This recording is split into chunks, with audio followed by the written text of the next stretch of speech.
All right.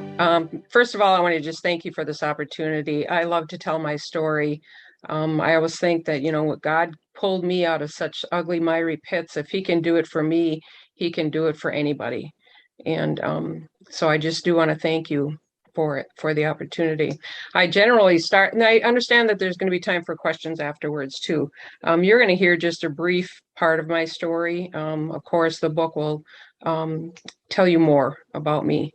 And I always start by saying I was born in Babylon. Um, I came from a very large family. I was the fifth of seven children, and we were brought up in a very religious home. We were all baptized as infants and went to Sunday school and faithfully attended church every Sunday and all of the other holy days, those that were deemed holy. I had a very good and a very happy childhood. My dad passed away in 1997, and we had 8 months to be with him during this time. He went through this process with such dignity and peace and grace and absolutely no fear. He had a very, very peaceful heart.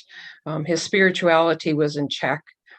His concern was not for himself, but it was for all of his children and how we were going to handle it. I wanted that peace, and and it's about that time that my journey started. In 1998, I had the opportunity to attend what is called Lay Ministry Leadership School. It was a 2-year course, and upon completion, I was commissioned a lay minister and began my pastoral associate duties in my parish. It was a part-time job, but I began them at that time. It was a position that I loved and I held for almost 19 years. As I worked for the church, little did I know that my path was actually taking a different direction, one that I had never even considered. I'm going to say 20, 25 years ago now, in the mornings while eating breakfast with my son, Paul, we would watch a preacher lady, and her name was Joyce Myers. And I'm sure some of you have probably heard of her. Although her teachings didn't always, or her preaching didn't always match up with Catholic teachings, I liked her. I was able to bring biblical, the Bible into my daily life using her teachings. That ritual only lasted a couple of years, but it was long enough to plant some seeds in my life. While I was working for the Mother Church, I would take every opportunity to grow in my faith. I attended lectures, I went on retreats, I took any class that was offered. And as I said, I attended lay ministry leadership school, and it was during this course that in one of the required books, which was the Catechism of the Catholic Church, I came upon a statement that read, "Ignorance of Scripture is ignorance of Jesus Christ." I did not want to be ignorant, and I became more determined to find God in the Bible. I wanted to be able to defend my church.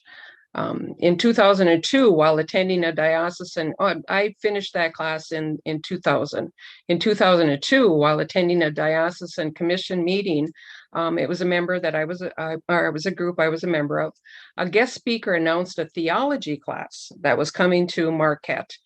Loyola Institute for Ministry was offering an extension program in Marquette and was looking for students. Marquette is one of the biggest cities close to where I live. I felt like this lady was talking right directly to me. And so I applied for and I was accepted into the 4-year course. So after 4 years, in 2006, I received a certificate in pastoral studies. I could not receive the master's degree that some of the other people there got because I had no other college background. But I still had the knowledge, and that's what I wanted. That's what mattered to me. Except, one would think that in a theology class, there'd be some theology in it. But that wasn't so. I learned more about being a better Catholic, but I didn't learn so much on God's word. And that's what I was really, really hungry for. But you know what? Isn't it kind of strange how God can even work something like that out? You see, during the 4 years at Loyola, on my half-hour drive to the class, I came upon a Protestant preacher. His name was Dr. David Jeremiah, and he was on my car radio. So for 4 years, every Tuesday night from 6 to 6:30, while I was driving to class, more gospel seeds were being planted. I soon discovered other preachers on that radio station and ended up purchasing a radio for my prayer room. My children had left the house, and I turned one of the bedrooms into my personal room. And every hour on the hour in the evenings, I could listen to a variety of different preachers explaining the Bible to me. My husband, he knew not to come and disturb me while I was listening to my programs. I even got into the ritual of retreating to my prayer room after coming home from Sunday Mass at my own church to listen to Moody Church Hour with preacher Erwin Lutzer. I often heard the phrase personal relationship with Jesus, and I wondered what that was like. And I knew it was something that I wanted. That is not a phrase you'll hear in the church that I grew up in. So I continued to listen to my programs, and God's word continued to nurture me in my faith, and my faith in the God of the Bible was growing. But there was other forces also out there. During this time, Satan was doing his best to stop me. As my hunger for the truth grew, depression, anxiety, and alcohol were creeping in. Over the next 8 to 10 years of my life, it took a spiral just downward. I'm going to back up just a little bit and tell you a little bit about my personal life. As I said, I grew up in a very large family. I had 3 brothers and 3 sisters. I was married at the age of 19 to a man I did not love, and only married him because I was pregnant. After the wedding ceremony, as we were walking out down the aisle and out of the church, my thought was, I wonder how long this marriage is going to last. That's not a very good way to start a marriage. 2 children, and 5 years later, we were on our way to divorce. And this is when I met Dan. Dan is the love of my life. And we met in a bar, and we fell in love instantly. Unfortunately, Dan liked to drink, and I like to drink. We both like to drink. Only 18 days after my divorce was final, Dan and I were married, and we added 3 more children to the family. We got 3 sons. Alcohol was a big part of our life together, and it almost destroyed us. Through it all, we functioned. Not very good at sometimes, but we functioned. While I was pregnant with my 4th child, my ex-husband sued for custody of my 2 older children, and he lost. A year later, again pregnant, he sued again. And this time, under what I consider very poor legal advice, I gave up primary custody of my 2 oldest children, my oldest son and my only daughter. And they actually ended up moving out of state. This is when the depression, anxiety, panic attacks, alcoholism, drug abuse started to take its grip on me. Alcohol is very sinister. It was taking over me, my husband, and our marriage. And when I think about it now, I know Satan was smiling from ear to ear. We all know he's very good at destroying families, and he was destroying my family. It came to the point where Dan and I were no longer living as a married couple. I knew I was headed for another divorce. And still, during all of this, I continued to work, full-time job, and my part-time job at the church. And I continued to seek Jesus. In the fall of 2013, when my full-time job was in jeopardy due to my drinking, I decided to seek professional help from a social service organization. It was connected with the Catholic Church. And there I was assigned a therapist, and his name is Tom. The first thing Tom did was suggest I see my doctor and ask for an antidepressant. He explained that the amount of drinking I was doing can cause your brain to go a little bit of haywire. So I followed advice and started on my road to recovery. I was told that for the antidepressant to work, I would need to quit drinking, that they would counteract each other. So I quit drinking. Through the grace of God, I quit drinking. And a month later, my husband also quit drinking. I stayed in therapy for 3 years, and Dan, my husband, also, he sought some help and was in therapy for a few years. We've both been sober for over 8.5 years now, and our marriage is better than I could ever have imagined. And I have a feeling God has more plans for both of us. I wanted to say something. When I quit drinking, I quit cold turkey. And my therapist almost thought maybe I should go into rehab because they knew the side effects the withdrawals might not be very good. I'm going to tell you, I had not one side effect, not one withdrawal. It was gone. The triggers that caused some people to relapse were gone. There were no triggers. They've never come back for either my husband or I. So in March of 2016, I came home from work one day and I found a flyer on my husband's music stand. He plays a guitar. And it was about this big, and it was Unlock Revelation, and it was coming to the campus of Northern Michigan University in Marquette. My husband handed it to me and he said, "Do you want to go?" And it was on the book of Revelation. And I was like, oh yeah, I want to go. And one of the best things was my husband wanted to go with me. And up until that time, I mean, I went to church. He did not. Maybe Christmas, Easter. We call them Keisters, Christmas and Easter. But this time he wanted to join me. So I was very happy with that. After the first meeting, I was hooked. It was the metal man, Daniel, in the book of Daniel. I was hooked right away. I was unable to attend all 21 of the meetings, but I was able to download the videos as they became available online. Ken Culp, who was an elder at the church, he was a big part of that happening. He kept in contact with me by email. I never had really talked to the man in person, but I had signed up with email and he kept sending me those videos. I was hooked. I was hooked on the depth of the study, but I became very overwhelmed with the information. My spiritual world began to unravel. I was still working for the Mother Church, but soon different things were starting not to make sense. One particular Sunday morning before services began, I was downstairs in the church hall. A few days earlier, I had posted really big on the wall the 10 Commandments for the Sunday school classes. My cousin was standing there and he was just kind of looking at them, and he was just looking at them. And then I was like, "Jerry, what's up?"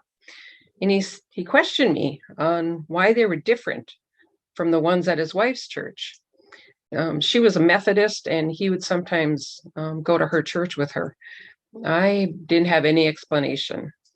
Shortly after, I would learn that the truth in one of the Unlock Revelation teachings from the book of Daniel 7:25, and he shall intend to change times and laws.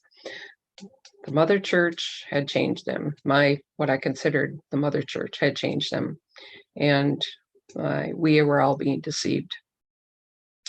After that, another incident, which happened pretty close to my exit, I call it exit out of Babylon. It hit me to the core. One of my duties as a pastoral associate was to prepare the children for their first communion, those ones making their first communion. And they're about 7 or 8 years old. And actually at that time, there was only one child. To do this, I grabbed the teacher's manual of the children's version of the catechism and I started to read it. Needless to say, there are many false teachings in that book. One of them kind of ripped me right to the core. In one of the lessons, under the heading, it said, quote, "Read from the Bible. Note, at the end of each lesson, readings will be suggested from the Bible. These are not given to prove the teachings of the catechism. We prove things from the teaching of the church. The Bible was given by God to the church to help in the explanation of its teachings." I don't know about you, but that just seemed backwards to me. There were many other things in there. The one on confession, where to have a child confess, if they didn't have a mortal sin to confess, that they should confess an old sin. It wasn't right. Matthew 18:6, helped me to start packing my bags for my journey out of the Catholic Church. For it says, whoever causes one of these little ones who believe in me to sin, it would be better for him if a millstone were hung around his neck and he were drowned in the depths of the sea. There was no way I was going to teach any child what was in that lesson. A year earlier, this child had attended all of the classes with her older sister, and she knew the lessons. And so I called her mother and I said, according to the Catholic Church, your child is ready for First Communion, and that any further classes were going to be their responsibility. I was done. As more and more Bible truths were being revealed to me through Unlock Revelation, Ezekiel kind of scares me. Ezekiel's verses entered in and began to convict me concerning the sacramentals that were present in almost every room of my home. Ezekiel 7:20 says, they took pride in their beautiful jewelry and used it to make their detestable idols. They made it into vile images. Therefore, I will make it a thing unclean for them. Inside and out of my home were pictures, statues, many other works of art depicting God, Jesus, Mary, saints, angels. They covered my walls, they sat on my tables, and they adorned my gardens. I had been adding these vile images into my home for my entire life. I had prayer beads, rosaries. I had lots of them. I had rosaries in various sizes, colors, kinds, and qualities. I even had rosaries from other countries that my son had purchased for me as he traveled the world serving this country. Now, when I think of a rosary, Revelation 7:14 comes to mind. The woman was dressed in purple and scarlet and was glittering with gold, precious stones, and pearls. A rosary reminded me of those pearls. I have seen many statues of Mary with rosary beads draped around her neck and dangling from her hands. Scripture at this time began to just scream at me. This is what you are to do to them. Break down their altars, smash their sacred stones, cut down their Asherah poles, and burn their idols in the fire. That is from Deuteronomy 7:5. I could not remove these idols from my home fast enough. These abominations needed to go, and they needed to go now. I began removing pictures from my walls, slicing them up with a knife. If they had glass, the glass was smashed with a hammer, and the beautiful frames were broken. Rosary beads were cut up, and the pearls tossed in the trash. Deuteronomy 7:25 says, do not covet the silver or gold on them, and do not take it for yourselves, or you will be ensnared by it, for it is detestable to the Lord your God. I had a very beautiful statue of Mary, concrete statue of Mary, Jesus's mother, which I had placed in the garden very close to the main entrance of our home. And this statue probably took the brunt of my anger. Ezekiel 8:14 says, and I saw a woman standing there mourning the god Tammuz. Have you ever Googled Tammuz? Well, I did. And what you'll find is she's a pagan god, and the statue eerily resembles Mary, the mother of Jesus, holding the infant child. My statue was fairly new, solid, and very heavy, and it was too heavy for me to lift by myself. And I was not in any mood to wait for any help. And so with the help of my hammer, another graven image was gone. I broke it. It says, do not bring a detestable thing into your house, or you like it will be set apart for destruction, regarded as vile and utterly detested, for it is set apart for destruction. Deuteronomy 7:26. Needless to say, I was very, very angry. I had been deceived. 60 years of Satan's lies were told in these things were now a pile of broken glass, chunks of cement, and shredded canvas, waiting for the garbage truck to pick it up. To me, trash day couldn't come fast enough.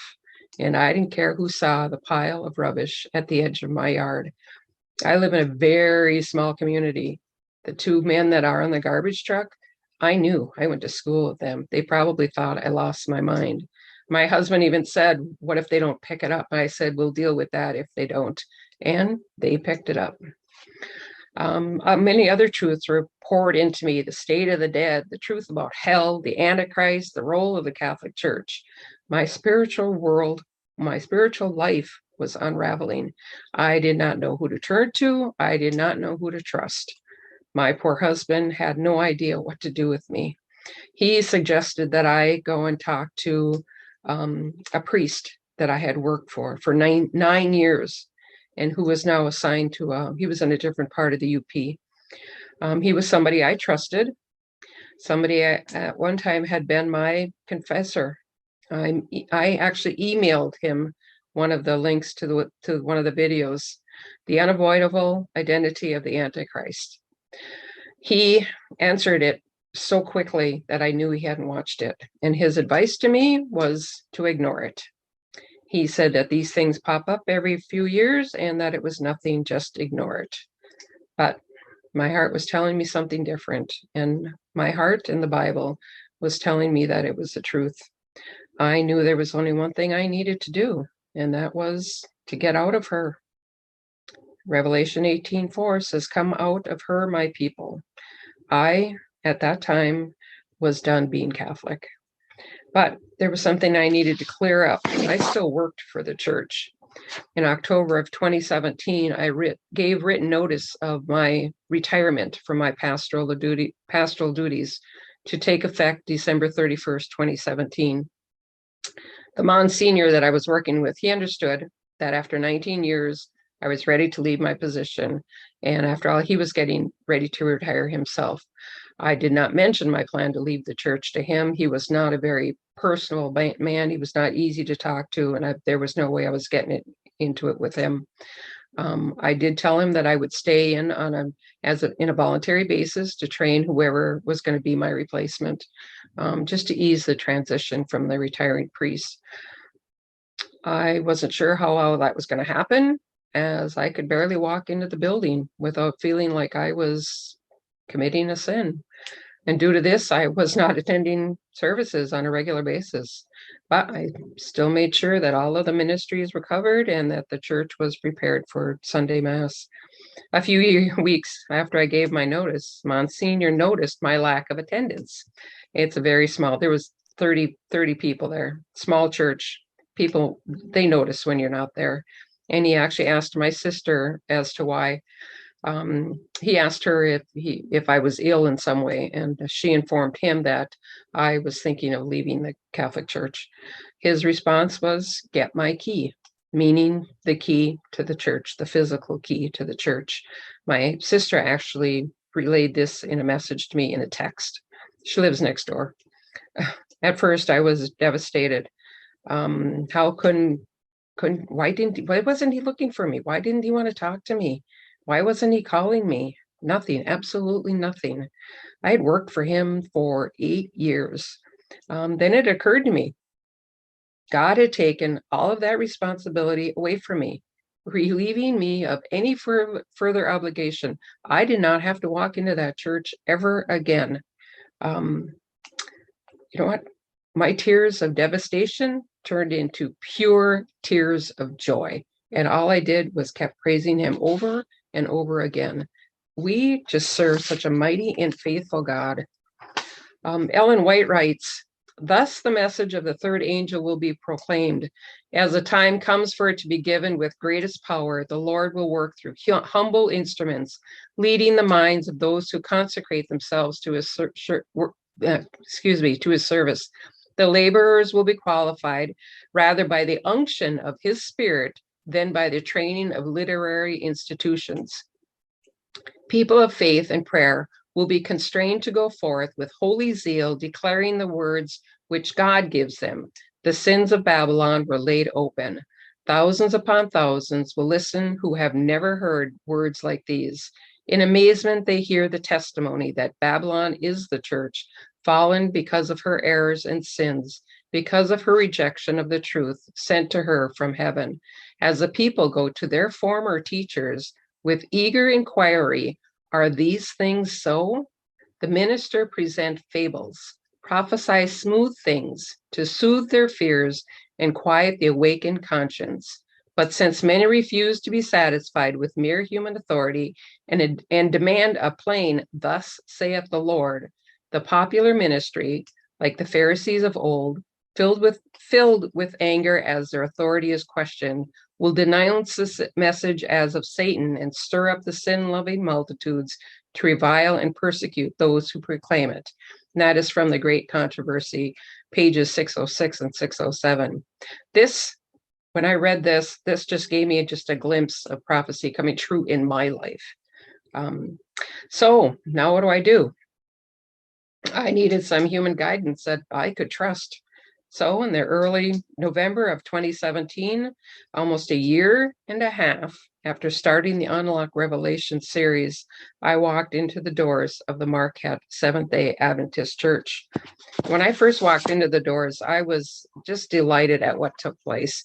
The song service, there was a period of prayer. People actually from their seats were asking for prayers and offering their praises. That would never have happened in a Catholic church. There was a children's story in a collection that they had this cute little baskets and they were running around collecting money for whatever. For in our church, it's for the school. And when the sermon happened, I wasn't actually used to bringing a Bible and following along. I tried, but with my limited knowledge of where the books in the Bible were, I just ended up putting it down and sitting back and listening. I used to be used to a 10-minute sermon from a priest. Well, this one was a little bit longer, and I just didn't care. I was getting fed, and I wanted to taste every single morsel of it. After services that day, some of the women in the church introduced themselves, and I felt so welcomed. I actually felt like I had come home, and I've repeated that so many times, and I've heard it from other people that have entered the church after that I've heard testimony from, and they say the same things. I felt like I was home. I knew that this is where I belonged, and now I wanted to make it official. 14 years earlier, as I was studying for one of the lay ministry classes, I learned about baptism. I'd learned about immersion. At that time, I felt cheated out of something. I was only 9 days old when my parents had baptized me. And what was missing from that was my voice in the matter. I wanted that so bad. I wanted to be the one to say it was me saying yes. I wanted to pronounce that I was going to be a follower and a disciple of Jesus Christ. I boldly informed some of the members that I wanted to be baptized as soon as possible and that I wanted Pastor Aaron Cruz to baptize me. He was the one that had done the Unlock Revelation series. His was the voice I knew. I had listened to those, even though it was 21 videos, I had listened to some of them 10, 15 times just to get the knowledge into my brain or try to get the knowledge into my brain. But unfortunately, he wasn't at the Marquette Church anymore. And so I texted him. During the Unlock Revelation seminars, he had said many times if we had questions, we could just give him a call. He even passed out his phone number. I'd even taken that phone number and put it in my phone with his name on there. I texted him. I told him in the text that I knew he didn't know who I was. We had never met formally, but that I had attended the Unlock Revelation series and that I wanted him to come to Marquette and baptize me. And then I hit send. And not even 20 minutes later, my cell phone was ringing. And it was Pastor Aaron Cruz on my caller ID. And I live in an area where the cell phone reception is not very good. And that we actually have a landline because of that.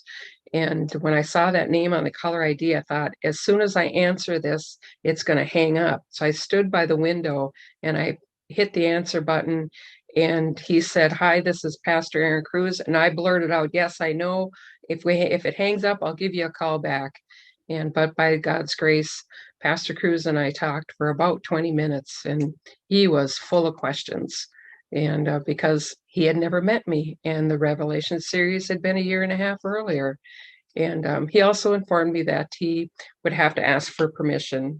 He wanted to do the baptism, but he was going to have to ask for permission, and that he was going to get back to me. And he got permission to do that. So what? Now there was another problem.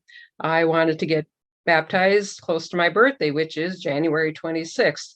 If you're from the UP of the state of Michigan, January 26th, we have 0 degrees. We have frozen lakes, frozen rivers. We've got a lot of snow. And the church, we didn't have a baptistry in our church, and the closest one was about 40 miles away. And I wanted to get baptized in that church. And so I'm a handy person. I asked the board if I could build my own. And they said yes. And I was kind of shocked, but they said yes. And we couldn't start construction until after the Christmas decorations were taken down. So I had about 3 weeks from the 1st of January to January 27th to get this built. And so, fortunately, I work at the Restore out in Harvey. We sell a lot of used things. One of the things that was used was a corner bathtub. And my boss, he's an elder at a Sunday keeping church. I told him what I was going to use it for, and he was very happy to help me out and sold it to me very cheap. And between my husband and our good friend Tom and myself, we built a baptistry right in the church. That logistically, that was the best place to build it. And within 3 weeks, we had it done. And so on January 27th in the year 2018, a day after my 62nd birthday, Pastor Aaron Cruz came to Marquette and baptized me. And that day, the Adventist Church gained a new baby sister, and that's me. My name is Jane. In Mark 10, 29 and 30, Jesus says, "Assuredly, I say to you, there is no one who has left there is no one who has left house or brother or sister or father or mother or wives or children or lands for my sake and the gospel's, who shall not receive 100-fold now in this time houses and brothers and sisters and mothers and children and lands with persecutions, and in this age to come eternal life." My very large, very Catholic family was not very open to my decision. I've had to cling tightly to Jesus's promise in that verse. Now, back then, I thought that my family ties were severed beyond repair, but God is a great physician, and I can say that those wounds are healing. There's healing slowly, and there's some scars, but that's okay. I know things will never be the same, but that's okay too. And I'm just going to keep praising the Lord. Since joining the Marquette Church, God has blessed me way more than I ever deserve. One of the best things is March 7th, 2020, my husband was also baptized. A few weeks earlier, he'd come into my prayer room and he's holding this book. I think it was something Ellen White, and he's just got this urgency, and he says, "I need to get baptized now." And I kind of laughed at him and said, "Well, you might want to talk to Pastor Tony about that." And so a few weeks later, he was baptized in a hot tub. In fact, my friend Glenda is on, I can see her name there. It was at her house and in their hot tub, and my husband was baptized. And I don't know which baptism I was happier at, mine or my husband's. My husband and I are on this most awesome path right now. He's actually, as of July 1st, is now the head deacon. Watching, I can't even explain how wonderful our lives are. Like I said, God has blessed me in way more ways than I deserve. He also placed it upon my heart through a friend of mine when we were studying through the discipleship handbook, which everyone should go through. I told her one day, I said, "I feel like I have this book inside of me." And all she said was, "I can't wait to read it." And I thought, well, I guess I'm going to write a book. And so I wrote a book, and I just pray that this gives light to other people, that no matter what you go through, we serve a mighty God, and he can pull you up and out and give you such inner peace. And I don't want to give up that peace for anything. I have said many times, I am not a writer. God placed many, many, many people in my life to help me accomplish that. One confessed atheist. I didn't even know where to start. I worked with him. I used to work with him, and he was a retired English teacher. And I said, if a person's going to write a book, how do they start even? And he said, oh, you mean subject, research, right? I said, that's a good start. And so that's what I did. And I just want to thank everyone for just allowing me to give you just a little glimpse of what my life is. Some of my details are a little fuzzy because of the drinking and because of the time period that is in it, but my story is there.